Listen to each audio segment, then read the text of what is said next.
السلام علیکم۔ یہ عابد صاحب کوئی پوسٹ شیئر کر رہے ہیں، اگر موت کے بعد اپنی مرضی کی زندگی گزارنا چاہتے ہو تو موت سے پہلے اپنے رب کی مرضی کی زندگی گزار لو۔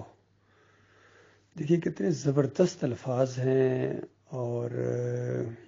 کل پرسوں تو یہ زور دینے پر لگے ہوئے تھے شرک کی حمایت میں کہ اسی قبر کے اندر مردہ سنتا ہے، دیکھتا ہے، پہچانتا ہے، پتہ نہیں کیا کیا سنتا ہے۔ حالانکہ یہ مردوں کے سننے کا عقیدہ یہ شرک کی جڑ ہے۔ تو شرک کی جڑ کے اندر پانی دینا، کھاد ڈالنا، اور پھر اس کے اوپر جب پھل آئے اور کہنا کہو یہ پھل نہ کھاؤ، یہ بڑا مجھے ترس آیا ان کے اوپر کہ دیکھو خواہشیں کیسی ہیں، دعائیں کیسی ہیں، لیکن عمل اور عقیدہ کیسا ہے۔ تو اللہ کے بندو، من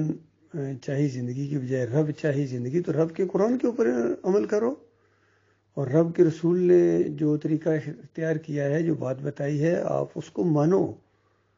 تب آپ یعنی ایمان خالص کے اوپر ہوں گے، اور تب آگے جا کے آپ کے لیے جنتیں ہیں، اور وہاں من چاہی زندگی ایسے نہیں مل جائے گی کہ یہاں دنیا میں ایمان عقیدے کی مخالفت کرتے رہو اور وہاں آپ کو من چاہی زندگی ملے گی۔ یہ بالکل غلط کسی نے بتا دیا آپ کو۔ عابد صاحب، اگر جنت حاصل کرنا ہے تو ایمان خالص کرو، اور جو بھائی آپ کو سمجھا رہے تھے ان کی باتوں کو سمجھو۔ اللہ کی کتاب کا مقابلہ نہ کرو۔ نبی علیہ السلام اللہ کی کتاب کا مقابلہ کرنے کے لیے نہیں آئے تھے،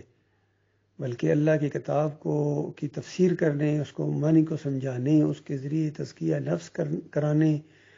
اور اس کی معنی اور مفہوم کو عملی طور پر سمجھانے کے لیے آئے تھے۔ تو جب اللہ کی کتاب کہتی ہے کہ اے نبی تم مردوں کو نہیں سنا سکتے، مردوں کو نہیں سنا سکتے، اور یہ مردے ہیں، ان کے اندر زندگی کی رمق تک باقی نہیں ہے، شعور ہی نہیں ہے، تو بتائیے کہاں یہ احمد بن حنبل کی بات کو مان رہے ہو اللہ کی کتاب کے مقابلے میں، کہ روح واپس آ جاتی ہے دوسرے دن، زندہ ہو جاتا ہے، سنتا ہے، دیکھتا ہے۔ تو باقی وہ جو متشابہ حدیث ہیں، وہ ٹینیاں لگانے والا معاملہ ہو، مردہ گھاٹ پر بولتا ہے کا معاملہ ہو، یا جوتوں کی چھاپ، یہ متشابہ چیزیں ہیں، ان کو قرآن کے تابع کرو۔ یہی سمجھدار لوگوں نے کیا ہے، آپ بھی یہی کریں۔ یہ نہیں کہ ان کی وجہ سے پورے قرآن کا آپ انکار کر دیں، تو یہ وہی انداز ہوگا جو قادیانیوں نے اختیار کیا، ختم النبیین سے کہاں معنی لے گیا، حالانکہ صحیح معنی بھی موجود تھا۔ اسی طرح ان روایتوں کی صحیح تفسیر بھی موجود ہے، ابن منیر کی تفسیر موجود ہے، ابو حنیفہ رحمۃ اللہ علیہ کی تفسیر موجود ہے، ڈاکٹر مسعود الدین عثمانی رحمۃ اللہ علیہ کی تفسیر موجود ہے۔ تو یہ تفسیریں چھوڑ کے آپ کیا وہ احمد بن حنبل، ابن تیمیہ، ابن قیم کو لوگے، اعلیٰ حضرت اور ابو العلا کو لوگے،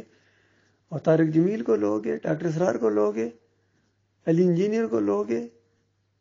تو بتاؤ پھر آپ کا انجام کیا ہوگا؟ جب صحیح تفسیریں موجود ہوں تو ان کو چھوڑ کر غلط تفسیر لینا محمد حنیف صاحب کی طرح یہ بہت بڑی جہالت ہے اور بڑا ظلم ہے۔ جس طرح صحیح تفسیر موجود تھی وخر اللہ سجدہ کی، کہ وہ سارے کے سارے شکر گزاری کے طور پر اللہ کے سامنے سجدہ ریز ہو گئے، لیکن محمد حنیف صاحب کہتے ہیں نہ، سارے جو ہے شکر گزاری کے طور پر یوسف علیہ السلام کے سامنے سجدہ ریز ہوئے تھے۔ تو اس طرح ابن کثیر کو لیا، شاہ ولی اللہ کو لیا انہوں نے، اور سعودیوں کو لیا، اور مسئلہ پرستوں کو لیا، اور جو صحیح تفسیر موجود تھی، امام بخاری کی تفسیر موجود تھی، اور خوابوں کی تعبیر کے باب باندھا انہوں نے، اور ڈاکٹر مسعود الدین عثمانی رحمۃ اللہ علیہ نے تو پوری طرح کھول کے اس کو بیان کیا، اور بھی ڈاکٹر عثمانی کے شاگردوں نے اس کو اور زیادہ تفصیل کے ساتھ بیان کیا، لیکن محمد حنیف صاحب نہیں مانتے، وہی مشرکانہ تفسیر دماغ میں بیٹھی ہوئی ہے۔ تو آپ سب ترس کھاؤ اپنی جان کے اوپر۔ اللہ تعالیٰ آپ کو غور و فکر کرنے کی توفیق عطا فرمائے۔